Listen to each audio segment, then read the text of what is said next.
Thanks so much for staying with us. Now, Mr. Golding's budget presentation suggested the government was misleading people about taxes and how Jamaicans are impacted, and an economist now weighs in. Opposition leader Mark Golding is rubbishing the government's assertion Jamaicans have benefited from 7 consecutive years without new taxes. In his budget presentation, he said the claim is a smokescreen and Jamaicans have instead been burdened by an increase in taxes. They've more than double the taxes they're taking from the people. So much for this no new taxes, Sankey. It is irrelevant. No new tax types, but much more taxes. 28% of GDP in taxes relative to 24 back in 2015-16.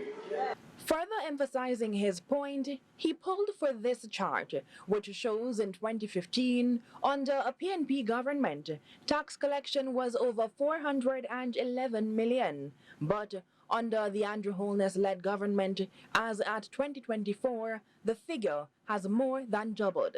Development economist Sandre Roden has, however, labeled Golding's stance and delivery as misleading. It's phrased, though, as if there is an increase in tax somewhere, but we don't know where, and that's not the case. Based on what we have seen in the books, in the budgets over the past couple of years, there has been no new taxes, and that's just the reality. So phrasing it in a way to make it sound, I guess, politically advantageous based on the type of speech that he was giving is one thing. But because this is a matter that's bigger than politics, it's really about our economy and economics, we have to be very diligent in how we present this information, and very diligent, especially if people are leaders of our country.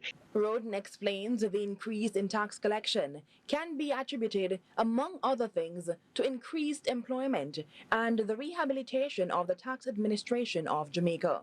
There has been greater collection of taxes, which means that the improvements in the tax administration of Jamaica, the ease of payment of taxes, the online methodologies that would have been employed have yielded fruit, because now more people are inclined to pay the taxes that they would not want to join the lines to pay.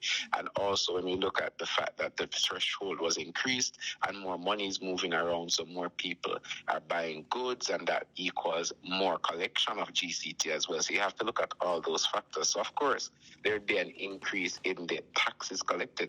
The Economist adds, pertinent matters about the country's economic well-being should not be tangled in the midst of political fray, and urges leaders to use their platforms wisely. Pretty sure now a few people are confused based on how it was presented, and we don't want that, especially when it relates to taxes or economy. Those things should be above the fray of the mere political milieu that other things, are a part of. I'm Natalia Clark for CVM News.